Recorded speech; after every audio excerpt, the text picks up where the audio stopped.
Don't believe what you see out there in the light. The most successful people are often the most alone. You keep running faster, trying to win the race. Have you ever stopped to ask, is there even a finish line? You put on the face you need to win the day. But have you ever looked the person in the mirror in the eye and asked them if they're okay? My doctor told me the stress was literally killing me. He gave me a choice, my company or my heart. You did it. You won. You got the promotion, the award, the life you were told to want. Every box is ticked. So why do you feel nothing? Why is the applause deafeningly silent the moment you're alone? Why does the summit feel so cold? We are sold a dream of success, a story that ambition is the price of glory, a story whispered by our teachers, shouted by our media, and programmed into our social feeds. But what if that story is a lie? What if the relentless pursuit of more isn't building you up, but hollowing you out from the inside? The truth about success is that it can be toxic. And today, we're not just exploring that poison, we are searching for the antidote. Let's be honest, ambition feels good. It is a primal, powerful, intoxicating force. It's the engine that has propelled humanity from caves to cathedrals, from superstitions to the stars. It's the spark in the eye of the artist, the fire in the belly of the athlete, the quiet hum of determination in the mind of the entrepreneur. Our entire society is an elaborate temple built to honor it. To be ambitious is to be virtuous. To be content is to be complacent. This wasn't always the case. For the ancient Greeks, ambition was a suspect quality, often leading to hubris and a fall of grace. For centuries, a quiet life of contemplation or piety was held as the ideal. But with the rise of the Protestant work ethic and the dawn of industrial capitalism, this flipped. Hard work wasn't just a means to an end, it became a sign of moral righteousness. Ambition became your sacred duty. Today, this has evolved into the religion of hustle culture. Turn on your phone and you are flooded with its gospels. Rise and grind, sleep is for the weak, be your own boss, outwork everyone. Influencers broadcast their 5 a.m. workouts from high-tech apartments. CEOs share their punishing 100-hour work weeks as a badge of honor, and the world applauds. Success is presented as a battle, and exhaustion is a medal of valor. This narrative is incredibly seductive because it promises control. It tells you that your destiny is forged entirely by the force of your own will. It's the great equalizer, the promise that no matter where you start, you can reach the summit. The story of the garage inventor, the late-night coder, the immigrant who builds an empire, these are our modern parables. They are intoxicating because they tell us that our suffering has a purpose, that our sacrifice will be rewarded, and that a state of permanent glory is waiting for us if we just want it badly enough. And we must distinguish this from healthy striving. The innate drive to grow, to contribute, to master a skill, to build a better life for one's family. This is the foundation of a life well lived. This is productive, life-affirming ambition. But there is a shadow that walks beside it, a line often blurred by our own desires that we can cross without even realizing it. It is the point where healthy pursuit curdles into a desperate, anxious obsession. The point where the goal is no longer to build a good life, but to escape the terrifying, gnawing feeling of being worthless. This is the moment ambition stops being a tool you use and instead becomes a cage that uses you. It's the switch from creation to compulsion, from passion to poison. And that is the dark side we are here to expose. The seeds of toxic ambition are planted in the soil of our deepest modern fears. The first and most powerful seed is the fear of failure. In a society that equates net worth with self-worth, failure is not an event, it is an identity. It is not seen as a data point or a lesson, but as a public verdict on your character. You are a failure. This terror of being judged unworthy forces us into a state of constant, relentless striving. We believe that if we achieve enough, if we become untouchable, we can insulate ourselves from criticism and shame. This defense mechanism is perfectionism. As researcher Brené Brown explains, perfectionism is not about healthy striving. It is the belief that if we live perfectly, work perfectly, and appear perfect, we can avoid the pain of blame and judgment. It's a 20-ton shield we carry, a voice that whispers, "If I am flawless, no one can hurt me." But carrying that shield is exhausting. It makes us rigid, risk-averse, and crushes the creativity that can only emerge from trial and error. This fear is often paired with a sibling anxiety, imposter syndrome. This is the deep, persistent feeling that you are a fraud, that your accomplishments are the result of luck, and that you are just one mistake away from being exposed. High achievers are particularly vulnerable. The more you accomplish, the more you have to lose, and the more you feel the pressure to prove you deserved it. You feel like an actor on a stage, terrified of forgetting your lines. This creates a vicious cycle. The fear of being exposed as a fraud drives you to work harder, which brings more success, which in turn intensifies the feeling that you don't truly deserve it.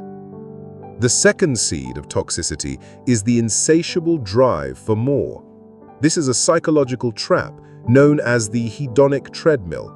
Our brains are wired to adapt. That promotion, that new car, that follower milestone, they provide a genuine spike of happiness, but it is temporary. The brain quickly normalizes this new reality, and it becomes the new baseline. The thrill fades. To feel that same level of happiness again, you need a bigger win. This creates a terrifying loop. The more you achieve, the more you need to achieve just to feel normal. The finish line doesn't just move, it ceases to exist entirely. And this obsession inevitably begins to consume everything. Consider the story of a startup founder. Let's call him Alex. Alex was brilliant, driven, and passionate about his idea to revolutionize his industry. In the beginning, his ambition was healthy, creative, and collaborative. But as the pressure from investors grew, his fear of failure took over. 12-hour days became 18-hour days. He started seeing sleep as a weakness. He missed dinners with his partner, then birthdays, then their anniversary. When she tried to talk to him about it, he would cut her off, saying, "You don't understand the pressure I'm under. This is for us." But it wasn't for them anymore. It was for the validation, for the win. His conversations became transactions. His friends stopped calling because he was never truly present. His mind was always on his work, his eyes always glancing at his phone. He told himself it was a temporary sacrifice for a permanent victory, but he was actually demolishing his present in the name of an imaginary future. He treated the people he loved as obstacles to his focus, interruptions in his schedule. His ambition had become a fire that was warming his ego, but burning down his life. One evening, he came home to a quiet, empty apartment. He had finally secured the massive round of funding that guaranteed his company's success. He was, by every metric, a winner. But he had no one to share it with. He had won the company, but he had lost his home. This isn't a unique story. It is the silent tragedy playing out in countless lives, a direct consequence of an ambition that has become unmoored from humanity. The bill for unchecked ambition always comes due. It is a debt that cannot be deferred forever, and the cost is devastatingly high, paid in the currency of our minds, our bodies, our relationships, and our very souls. First, the physical cost. Your body does not distinguish between the stress of being chased by a predator and the stress of a looming deadline. It just knows threat. A state of constant, high-stakes pressure is interpreted by your body as a chronic, low-grade emergency. Your adrenal glands flood your system with cortisol and adrenaline. Over months and years, chronically elevated cortisol suppresses the immune system, disrupts sleep, and contributes to high blood pressure, putting immense strain on your heart. Your body is not a machine. It is a biological organism, and it is breaking down under the silent, self-imposed strain. Then there is the cognitive cost.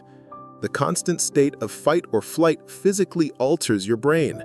It strengthens the amygdala, your brain's fear center, making you more prone to anxiety. At the same time, it weakens the prefrontal cortex, the area responsible for creativity, complex problem-solving, and emotional regulation. You become more rigid in your thinking, less able to see creative solutions. You lose the ability to be truly present. The mental and emotional toll is even more insidious. The relentless pursuit of an ever-receding finish line is a perfect recipe for anxiety disorders and depression. When the very success you achieve feels hollow, a phenomenon known as arrival fallacy, a profound sense of emptiness can set in. You stand on the summit you fought so hard to reach, only to find the view is barren and the air is cold. You feel a deep, unsettling disillusionment. Is this all there is? This hollowness is the soul's cry for meaning, a sign that you have gained the world but lost connection with yourself. Success without fulfillment is the ultimate bankruptcy. And finally, there is the relational cost. As we saw with Alex, toxic ambition turns us into poor partners, absent parents, and distant friends. It makes us selfish. We start to see people through the lens of their utility. Can this person help me get ahead?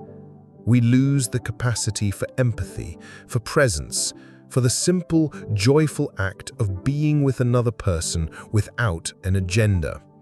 The tragic irony is that people often chase success to provide for their loved ones, only to find they have become emotionally bankrupt and are strangers to the very people they aimed to protect. If this diagnosis feels familiar, do not despair. This is not a life sentence. The prison of toxic ambition is formidable, but it is of our own making, and we hold the key to our own release. The path to a healthier, more sustainable form of success is not about extinguishing your fire, but about learning to tend to it wisely. The first and most critical strategy is to consciously set and enforce your boundaries. Boundaries are not walls to keep others out. They are the clear, deliberate lines you draw to protect your time, your energy, and your mental well-being. This means defining your enough for the day. For example, making a hard rule: I will not check work emails after 7 p.m.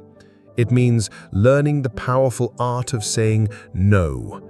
A simple, "Thank you for the opportunity, but I don't have the capacity to take that on right now," is a complete and respectable sentence. The second strategy is to shift your focus from outcomes to personal growth. This is the core of the Stoic practice. Instead of obsessing over whether you get the promotion, obsess over the quality of your work today. Instead of being terrified your business will fail, focus on being a good and ethical leader to your employees right now. Celebrate the effort, the learning, and the integrity of the process, not just the trophy at the end. This simple shift retakes control from the chaotic external world and places it back in your own hands. Third, you must actively and intentionally foster meaningful connections.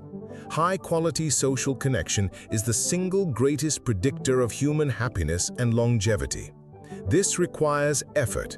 Schedule time with loved ones with the same seriousness you schedule a business meeting. And when you are with them, be with them. Practice active listening. Put your phone away, make eye contact, and listen not to respond, but to understand. Be vulnerable. Share your struggles, not just your wins. These deep connections are not a distraction from your real work. They are the very fabric of a meaningful life. Finally, cultivate the daily practices of gratitude and mindfulness. Toxic ambition lives in the future, in the perpetual anxiety of what's next. Gratitude brings you back to the present. End each day by writing down 3 specific things you are genuinely grateful for. It can be as small as a good cup of coffee or a kind word from a colleague. This practice literally rewires your brain to notice the good that is already in your life. Mindfulness, through meditation or simple present moment awareness, helps you observe your anxious, ambitious thoughts without being controlled by them. You learn to see the voice of the inner tyrant not as a commander, but as mere noise. Finding joy in the journey, not just the destination, is not a cliché.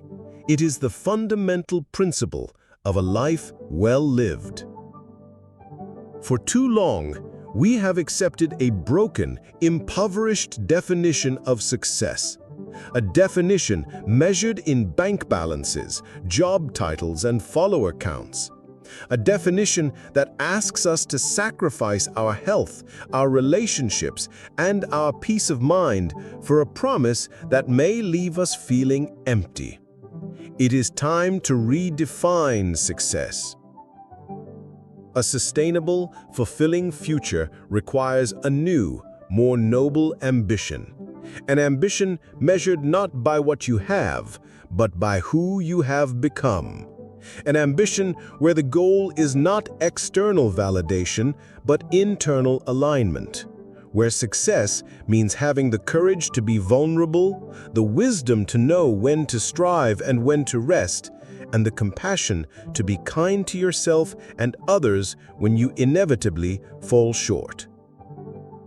True success is building a life that feels as good on the inside as it may look on the outside. It is the freedom that comes from knowing your worth is inherent, not earned. It is the quiet joy of a life lived with purpose, presence, and deep connection. Here is a final thought experiment. It's called the Eulogy exercise. Take a moment and imagine you are at the end of your life. What would you want your loved ones to say about you? Would they speak of your job title or your bank account?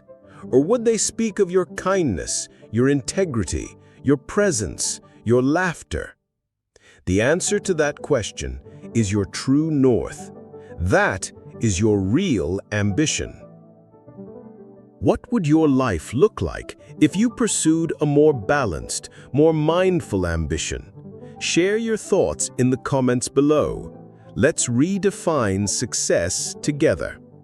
If this message resonated with you, subscribe to Think Abyss and join a community that values wisdom over wealth. Watch our next video on the art of saying no to learn one of the most powerful skills for reclaiming your life. Thank you for thinking with us.